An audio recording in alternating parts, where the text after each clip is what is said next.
सिधै तल छ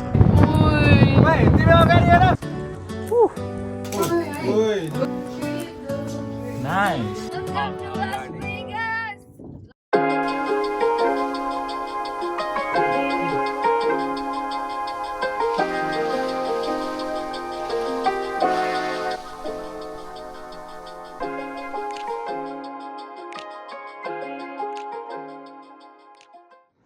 guys welcome to my new video अनि आज भर्खरै उठ्यो अनि आज हामी चाहिँ ग्रान्ड क्यानियन जाने हो अनि अहिले चाहिँ यसो ग्रोसरी गर्न आएको हामी चाहिँ एउटा युटामा बसेर युटा स्टेटमा बसेर एरिजोनामा चाहिँ ग्रोसरी गर्न आएको छौँ यो ठाउँ चाहिँ एरिजोना हो हामी बस्ने चाहिँ 7-8 मिनट्सको ड्राइभमा छ त्यो चाहिँ युटामा छ सो एउटा स्टेटमा बसेर अर्को स्टेट ग्रोसरी गर्दैछौँ अनि त्यसपछि अर्को यस्तै छ म आज यसो हाम्रो एयरबिएनबी बाहिरको भिडियो आउँछ हिजो आउँदैको थियो अनि पहिला केही किनौँ हल्का भोक लाग्छ क्या अनि खासमा निस्किनु पनि 11 बज्यो लगभग बज्न लागिसक्यो अब हल्का अलिकति लेट हुन्छ होला तर केही छैन चिल अब हामी ग्रोसरी गर्छौँ बाहिरको सिन चाहिँ देखाउनु पर्ने छ अब हिजो नै राखेको थियो ढोकामा यस्तो हाम्रो वेलकम हान्छन् बिरालोलाई चाहिँ हामीले त्यहाँ एयरबिएनबीमा भएको सबै दुधहरू अनि ब्रेडहरू दिएको थियौँ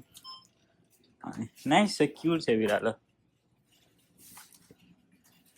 अनि अब चाहिँ बाहिर हाम्रो गाडी यस्तो छ बिजोग भएको छ हिजो चरा ठोकेर मरेको थियो है एउटा यस्तो भएको छ यहाँ अनि यो पुरै किरा त्यत्रो ड्राइभ थियो नि त अनि हाम्रो यो चाहिँ हाम्रो फ्रन्ट यार्ड भन्ने कि ब्याक यार्ड भन्ने यो हाम्रो एयरबिएनबी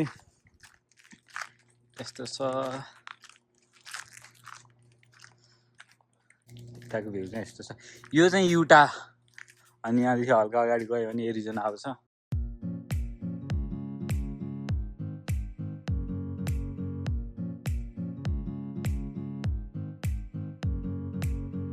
निस्केको अब यहाँबाट भर्खर डोर लक गऱ्यौँ अब निस्किने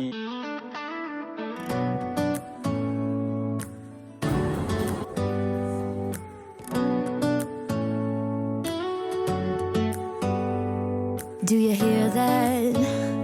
My sanity about to break while everyone I know's out. Guys हर्षिपेन आइपुग्यौँ हामी अनि पार्किङ चाहिँ धन्दै पाइदो रहेछ कि मलाई पार्किङमा झ्याउ हुन्छ सोचेको थिएँ $10 मात्र लियो पार्किङको अनि उतातिर जाने हो अब अनि राम्रो सिन छ त्यहाँ लास्टै घाम 104 हो कि 5 छ डिग्री त्यही भएर गर्मी भएको छ अरू त सब ठिकै छ गाइस हामी त हिँडेको मेरो त फोन पनि तातिसक्यो क्या यस्तो गर्मी छ घाम छ यस्तो छ अगाडि त्यहाँबाट आउँछ राम्रो भ्यू यहाँ त बस्दैन हामी म्याक्स 15 मिनट बसेर निस्किन्छौँ यस्तै गर्मी छ फोनले अब कहिलेसम्म भिडियो खिच्छ धेरै तातो भएको छ त्यसपछि चाहिँ खिच्न पनि मिल्दैन अगाडिको भ्यू देखाउँछु म यस्तो छ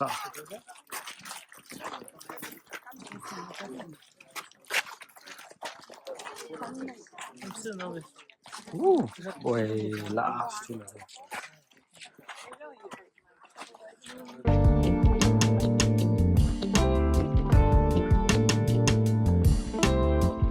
हेरौँ है त म कति अगाडि जान सक्छु म टपमा आएको छु अहिले अगाडि भ्यू यस्तो छ अनि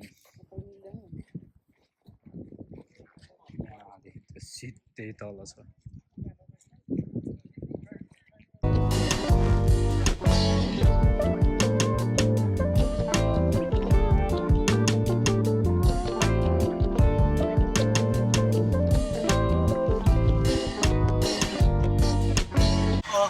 डेढ भयो गाइजमा चाहिँ यस्तो गर्मी पुरै बसेर अब चाहिँ हामी निस्किहाल्छौँ यहाँदेखि सिधै ग्रान्ड क्यानियन साउथ फिल्ड जाँदैछौँ यहाँदेखि 3 आवर्स कि 4 आवर्स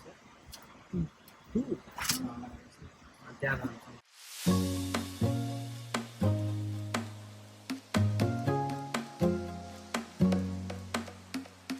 अहिले चाहिँ ग्रान्ड क्यानियन आयौँ फर्स्ट पोइन्ट हाम्रो म्याथर पोइन्ट भन्ने छ त्यसबाट चाहिँ सबसे राम्रो भ्यू आउँछ भन्छ अनि त्यसपछि चाहिँ हामी अर्को अर्को पोइन्ट जान्छौँ, त्यो पोइन्टको नाम चाहिँ मैले बिर्सिएँ। त्यसमा सनसेट हेर्ने प्लान छ, तर अब सनसेट हुन लागिसक्यो।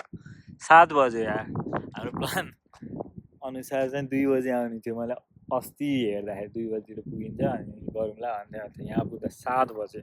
यहाँ हामीले चाहिँ यो आरभी पार्क गर्ने यत्रो ठुलो पार्किङ छ अनि गाडी पार्क गरिदिएर अनि हाम्रो अर्को ब्लगर चिल छ गाइस, चिल छ गाइस। म चाहिँ अब खतरनाक भिडियो देखाउँछु अगाडिको। यस्तो दामी छ, अलि अगाडि गएर देखाउँछु म। डेन्जरस छ क्या। Almost there. मैले त देखिरहेको छु अलिअलि, म देखाउँछु अगाडि। कुल छ है ल।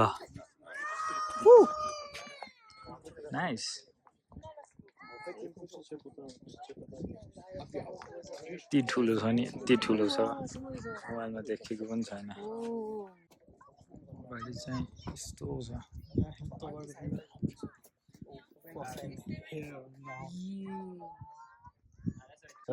वर्ल्डको 7th वन्डरभित्र पर्छ, त्यही भएर यस्तो दामी छ। सनसेट हुनु लाग्छ, अर्को पोइन्टमा गएर सनसेट हेर्ने। यो भ्यू नि राम्रो छ।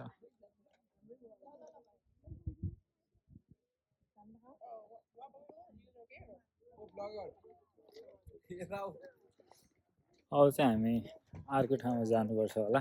अँध्यारो हुन लाग्यो, फेरि सनसेट छुट्छ हाम्रो। अब यहाँदेखि चाहिँ निस्केर अब सनसेट हेर्नु जानु। के छ, कस्तो लागिरहेको छ? एकदम खतरा। यो चाहिँ हाम्रो खतरनाक मान्छे विकास, तिमीले इन्ट्रोडक्सन दिइसकेको थियो। यस्तो छ।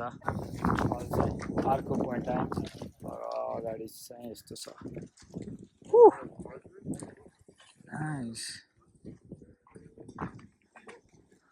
सब ठाउँमा राम्रो राम्रो पोइन्ट छ हो यहाँ त। यता चाहिँ सनसेट हुँदैछ, यस्तो भ्यू छ। यहाँदेखि तलभन्दा पहिला माथि पुग्छ, यहाँदेखि आम्फाले हाल्ने। यहाँभित्र चाहिँ एउटा म्युजियम रहेछ, के लेखेको छ अनि बाहिरको यस्तो छ।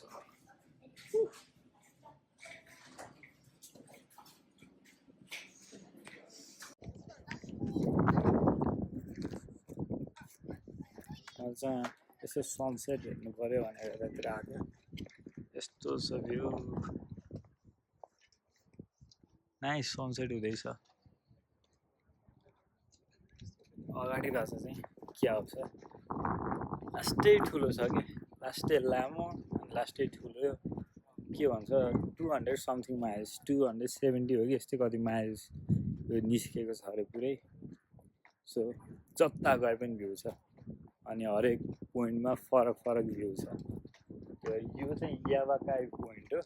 हामी चाहिँ याकी पोइन्टमा जाने खोजेको थियौँ, तर त्यहाँ हाम्रो गाडी चाहिँ लान दिँदो रहेछ, अलि सटल मात्र थियो। यहाँ त वाइ मान्छे रहेछ सनसेट हेर्न आएको। अब एउटा ठाउँ कब्जा हाल्नु पऱ्यो मैले।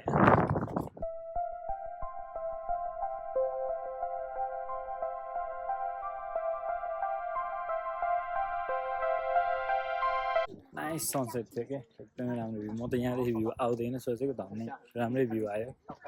अब चाहिँ हामी यहाँदेखि निस्किन्छौँ होला। अर्को पोइन्ट गएर पनि खासै काम त छैन किनकि अँध्यारो भइसक्यो। सो अब खान्छौँ के, लास्ट भोक लाग्छ। त्यसपछि चाहिँ हामी के भन्छ गाइजहरूले मेरो भिडियो गर्दैछन्। अनि त्यसपछि चाहिँ हामी सिधै भेगसको लागि निस्किन्छौँ। यहाँदेखि 4 आवर्सको ड्राइभ छ, रमाइलो हुनेवाला छ आज राति त। फाइनली लास भेगस पुग्यो। म चाहिँ भर्खरै उठेको। अब चाहिँ हामी होटेल गएर बस्नु।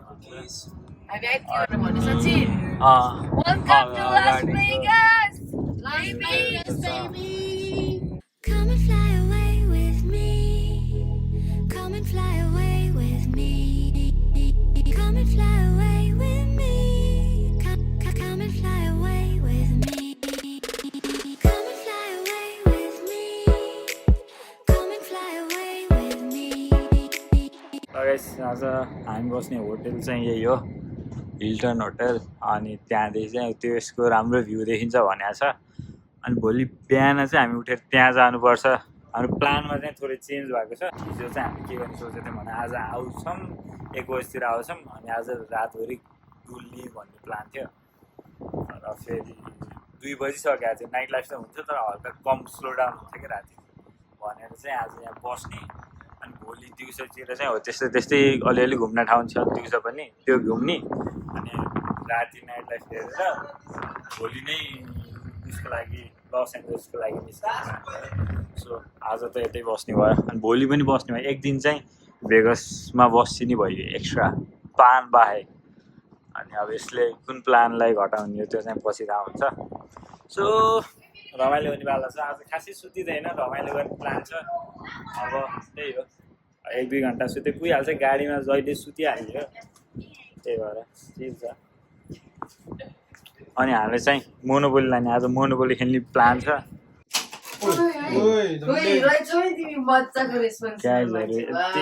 फ्लोर छ हामी चाहिँ कता गयो 17मा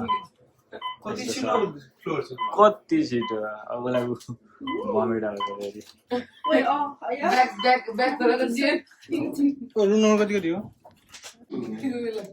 के गर्छ अब रुम टुर किचन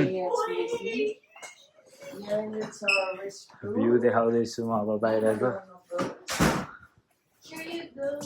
नाइस यस्तो छ यो गोलो देखिन्छ भने यति सानो गोलो देखिँदो रहेछ नि त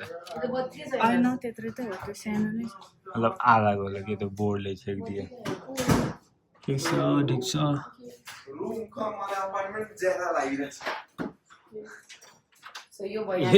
जस्तो त छ नि अब यहाँ छ ढोकाहरू के चेक गरेको विकास यो चाहिँ हाम्रो लाइट बाल्न यस्तो गर्नु पर्दो रहेछ केही पर्दैन